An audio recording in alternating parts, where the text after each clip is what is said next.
Hello, and thank you for joining me for another episode of the Finish More Music podcast. And first of all, Happy New Year. I hope you had a fantastic time with your loved ones. It was everything that you hoped it would be. I was in that hairdresser's this morning, and my hairdresser, the poor bugger, it turned out that he got home from work on the 24th on Christmas Eve and did his flow test, as he obviously regularly does, and found out he was positive for COVID on the evening of the 24th. So he had to spend all of Christmas, all of New Year's, the whole lot in isolation, and missed out on all of it. And on the positive side, of course, he's recovered, he's feeling good, and everything's fine. And he said he actually had hardly any symptoms whatsoever, so he's very lucky on that front. But my gosh, talk about timing. Absolute madness. So it is that time of the year where lots of people are making goals and setting plans. And I thought I'd talk about something that it doesn't need to be the beginning of the year. In fact, it's important at any point in the year. We just have this strange thing as a race that we coincide things with months and calendars instead of getting on with it right now. But this is, I think, a really valid time to be talking about this, and I think it will be of great use to a great many people. So this time of year, super excited. What am I gunning for? What am I shooting for? What am I going to achieve in the next year? Brilliant stuff. Having a plan, having goals, having a vision. It's proven to massively improve your chances of success. And it's true to say that we all want to spend our time wisely on this planet. No one wants to look back at a life squandered, a life spent on, poor choices, a life spent on destructive habits. We want to make the most of our time on this planet, and we want to make the most of the coming year, make it our best year ever. And I'm going to kick things off with a Steve Jobs quote, which is going to sum up what we're going to be talking about in this episode. So Steve said, people think focus means saying yes to the things you've got to focus on. But that's not what it means at all. It means saying no to the hundreds of other good ideas that there are. You have to pick carefully. I'm actually as proud of the things we haven't done as the things I have done. Innovation is saying no to 1,000 things. What you don't do, right? What you don't do matters as much as what you do, and it determines what you can do. Let me say that again. What you don't do matters as much as what you do, and it determines what you can do. If you think about it, if you're spending all of your time, so you're using up time and you're using up your bandwidth and you're using up resources on things that are not serving you, they're not in alignment with your vision, then you don't have the time and the bandwidth and the energy and the effort and all of those things free to focus on that 1, 2, 3, that handful of things that are really going to move the needle for you the most. And this is a really important thing to keep in mind. If you keep things out of your awareness, then they cannot be resolved. If you keep things out of your awareness, they can't be resolved. Or if they stay, would be a better way of putting it, out of your awareness, they can't be resolved. We can only resolve that of what we are aware. So what we're going to be talking about is creating a to-don't list or an avoid at all cost list. The things that, as Steve said, you're saying no to. Innovation is saying no to 1,000 things. But if we don't bring them into consciousness, we don't write them down, they're going to keep happening. So here's the key point, the thing that I want to talk about in this episode. If you take the time to list the habits and the distractions that you want to avoid, then you're going to give yourself more time and more bandwidth to focus on the things that matter most to you. And if you don't bring the habits and distractions that aren't serving you well into your awareness, then you'll spend time on tasks that make you feel busy.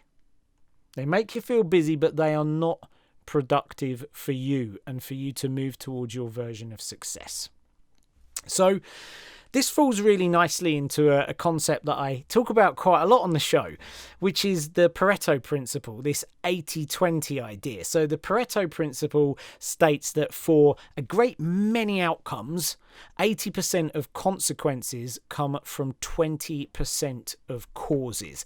That's to say that 20% of your time, energy, effort, money, and other resources will yield 80% of the results that you want. And that's worth thinking about.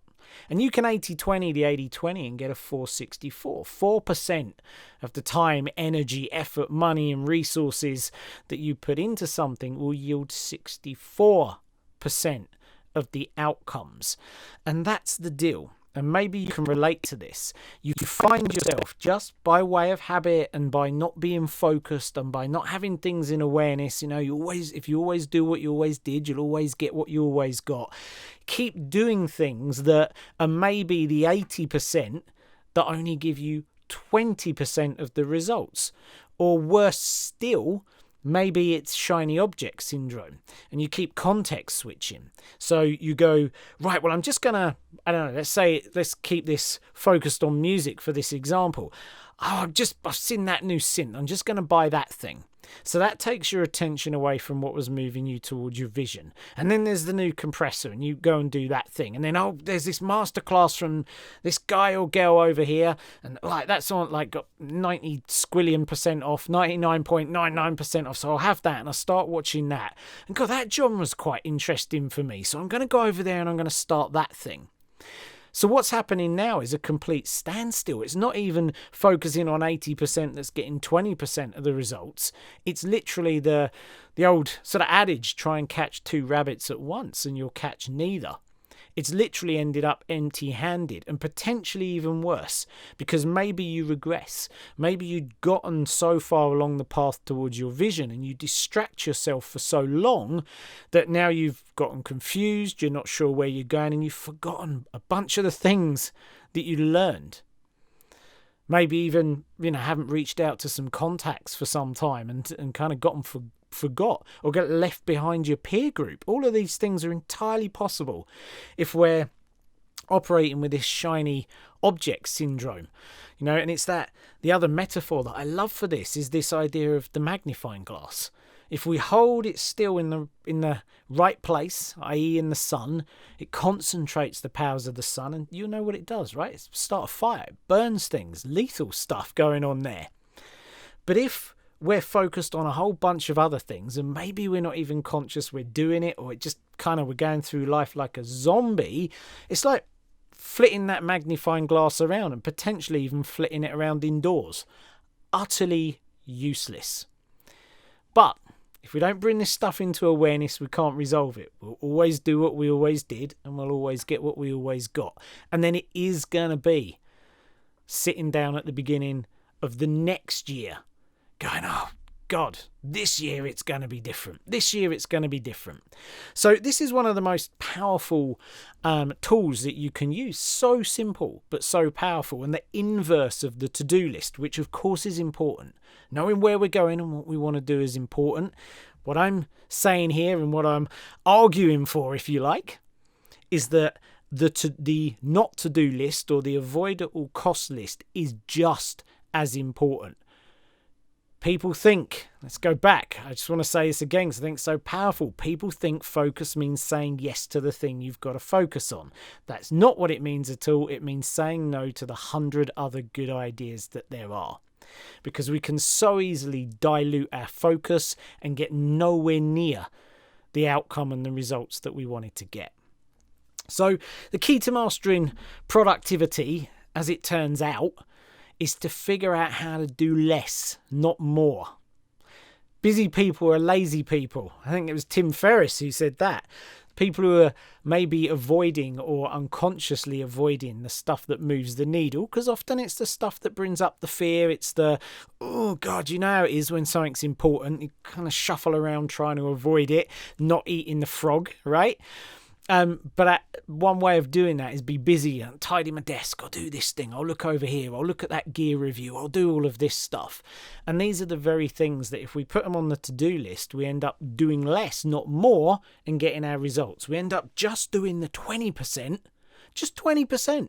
Still feels like a good deal to me. Just do 20% of the stuff, but getting 80% of the results.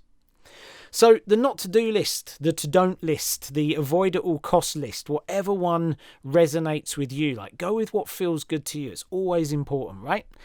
It contains all of these things that waste your time, your energy, your bandwidth, and your resources. It's a list of tasks that you don't do no matter what. It's what I call a no exceptions list. Just like every day, I have one task, just one, that is without exceptions, this is getting done before I go to bed. It's the most important, eat the frog of the day, terrifying, oh God, I really don't want to do it a lot of the time task. The one you feel the most resistance to. It's a good way of putting it. Some days it feels easy, some days it feels, God, you really got to drag yourself along to get some things done, right? And that's a no exceptions. I'm having that's going to be done before I go to bed, no matter what. Well, this is a list of things you don't do, no matter what. Tasks that pull you away from your vision. Now, you do have a vision, right? There's a podcast on this. The team will put it in the show notes. It'll be finishmoremusic.com/157. So I'll remind them to put it in. I don't know the number off the top of my head where we talk about this. Oh my gosh. Such a powerful thing to have in your life, a vision. We spent an entire day mapping this out, vision and goals inside of FMM. It's that important. We do a quarterly initiative on this where everyone states their goals and leverages accountability, which is, I think it's like a 33%. Might have got that wrong, but if my memory serves me right, higher chance of achieving your goals when you have accountability. We focus on it massively because the community and the program is all about getting results for people. Vision, vision, vision. You don't got one of those? Stick that on your to-do list. Right near the top is my recommendation. Okay, so on the to-don't list, tasks that pull you away from your vision. Tasks that other people are putting on you. People are great at giving other people their responsibilities. Could you just do this for me? Would you just do that? And lots of people, and I count myself with this, have people-pleasing tendencies. We want to do the right by people. But so often what feels like doing the right by someone in the moment is doing the wrong by them in the long term. Because very often the right is to say, my God, I'd love to chill out with you and watch Netflix or watch one more episode of this, keep the binge going, okay? Which feels good and feels like you're pleasing someone in the moment. But if that is going against you achieving some kind of vision or some kind of big step forward that almost certainly is going to benefit the other person or the group of people that you're talking to at the time, well, short-term comfort for long-term discomfort for them. So often it's an illusion, people-pleasing. It's one of the things I've learned. So be aware, is this something for you to be doing, or is someone giving you something that is their responsibility? And my God, I could do a whole show on this as well. This came up in my high-level mastermind group, and we're talking about this. And I actually said to the person, I won't sort of break down the example, but by you taking this thing on that the other person's giving you to do, you're doing them a disservice, a discredit. You're starving them of the opportunity to learn by doing it themselves. Interesting. So, tasks that other people are putting on you, they go on the to-don't list. Tasks that don't align with your values. So if you've spent the time to elicit your values, then there'll be a bunch of things that come up that don't align with who you want to be and how you want to show up in this world. Tasks that make you out of integrity go on there. Now, a lot of integrity is being accountable to your word, to other people and to yourself. Don't even have had to have said it out loud. Okay, so it's not just something that's out of integrity with your goals, but it could be out of integrity as to the person you see yourself being. So if you said a cross word to someone, but you see yourself as kind and compassionate, that's out of integrity. Okay? And in this instance, it might be, you see yourself as wanting to be really healthy. It's important to you. You might not have stated a goal that you're going to run 2 marathons back to back. You might not have done that.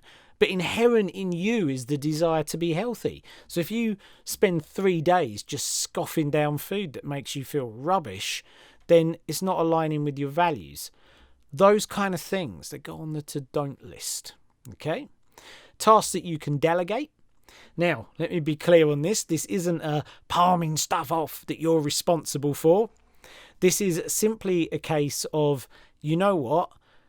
This is my zone of genius over here. These are the things that no one else can do, the things that move the needle forward, the things that I excel at, and this stuff isn't, and somebody else can be doing this. So it gets delegated to them. And then the other thing that pops to mind is tasks that are emotionally draining for you. So pull you away from your vision. Things that other people are putting on you that's their responsibility, things that don't align with your values, make you out of integrity, stuff that you could and really should delegate, and things that are emotionally draining. I got another quote for you. I love this one. Tim Ferriss. It's hip to focus on getting things done, but it's only possible once we remove the constant static and distraction. If you have trouble deciding what to do, just focus on not doing. Super cool. I love that quote. So when do you build this? When do you create it? Well, we talked about this idea of, look, if you're setting your goals, now's the perfect time, right? Be great. Just attach that on. How long is this going to take you? 10 minutes to knock this up? Tops a brainstorm? And if you're not setting your goals, then the other time to do it is now.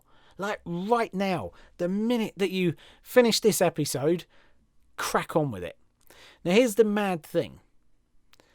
3% of people will do this, 97% of people will not. That's what the statistics say. About 3% of people act on information that they believe will help them to move forward. 97% of people will put it off, kick the can down the road, never get it done. It's your choice. You get to choose.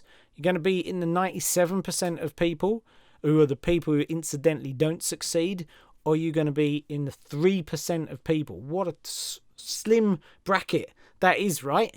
You've got to be an uncommon person. When everyone else is zigging, you got to zag, right? Will you be the person who's zagging and do this? So I've got a little story for you that I grabbed that I absolutely love. I remember this from a while back, and it's a great story. I'll read this out to you. It's only short. Warren Buffett, or Warren Buffet, if you want to really piss him off, I expect. Warren Buffett, third wealthiest person in the world, considered to be one of the most successful investors in the world. And this is a story. This guy, Mike Flint, who was Buffett's pilot for 10 years, was talking about his priorities when Buffett asked him to write down the top 25 goals and dreams he wanted to achieve in the next few years or even in his lifetime. Then he asked him to review his list and circle the top 5 goals that were the most important to him. As they were all important to him, Flint found this step really difficult. And I suspect you've been there too. I know I have, right? It can be difficult to choose. So, after Flint had done this, he was left with 2 lists. List A contained the 5 circled high priorities, and List B the remaining 20. When Flint suggested he would get started on List A straight away, Buffett asked him about List B, and Flint replied, well, the top 5 are my primary focus, but the other 20 come in a close second. They're still important to me, so I'll work on those intermittently. I'll work on them as I see fit. They're not as urgent, but I still plan to give them dedicated effort. To which Buffett said, no. You've got it wrong, Mike. Everything you didn't circle just became your avoid at all costs list. No matter what, these things get no attention from you until you've succeeded with your top 5. So now Flint has got his 2 lists, his 5 priorities to focus on, and a list to avoid at all costs. Now, here's the deal with this. This story is like a this got done once kind of story. And it's really important to focus on that. This isn't a do it once and hide it away kind of vibe.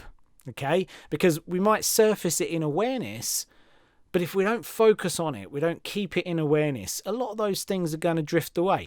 I'm sure you can relate to this. There's been a point where you've built a habit and then something's happened in life and you've not focused on it and it's drifted away and then it's just gone forgotten. Maybe you broke a bad habit, or you built a new habit, or you got going in a certain way that you've been struggling with for a while. These things require sustained effort, but they require sustained attention as well. So what I recommend is, once you've written this down, schedule in a time every day that you're going to look at this list. Now, my recommendation is to bolt it into a list of existing habits you've got, or habit stacking, as James Clear, who wrote the epic book Atomic Habits. If you haven't read that yet, strongly recommend putting it on your reading list. It was a couple of years back, easily my book of the year when it came out.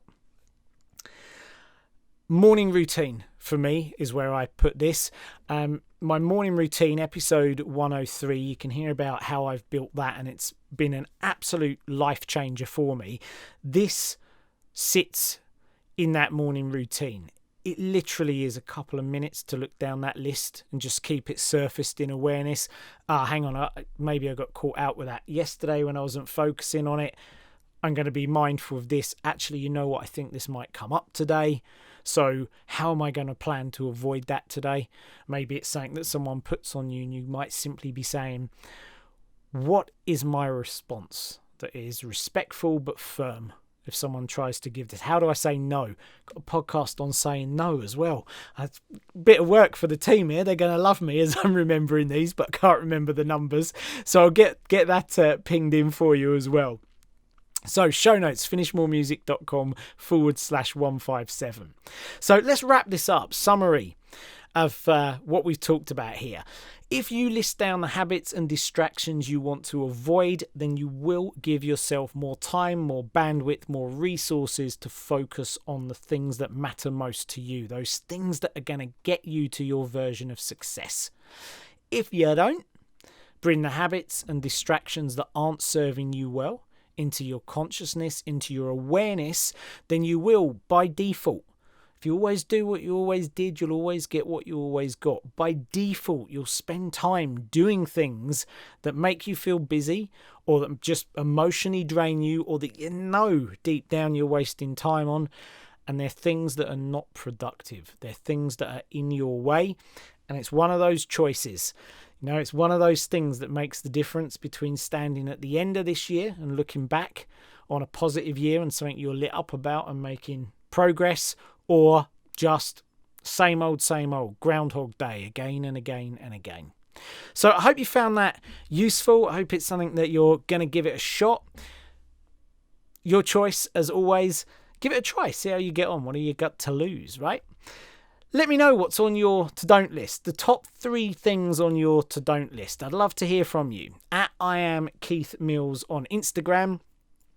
Just yesterday, I read a post from a member of our community. Brilliant post, breakthrough. Guy called Nick, like absolutely wonderful, talking about the year he's had in the community and how he's accelerated as a music producer. And he was talking about the story that got him introduced to FMM, which was him discovering the podcast. And it made me smile because he said, and I know that Keith says at the end of it, if you send him a DM, he will read it, he will get back. But I was pretty dubious that he would, but I thought, what the heck, and I fired him when anyway. And that's how we got started talking and started to build a relationship. It is the absolute truth. I am in integrity to it. If you ping me this, I will get back to you. I read every single DM and I respond to every single DM on my Instagram. So it's at I am Keith Mills. What are the top 3 things on your to-don't list? The things that really stand out to you as God, yes, those things. If I stop doing those, it's really going to help me to move the needle forward. So the show notes, once again, finishmoremusic.com/157. I do hope you enjoyed the show. Stay safe, take care, and until next time, happy music making.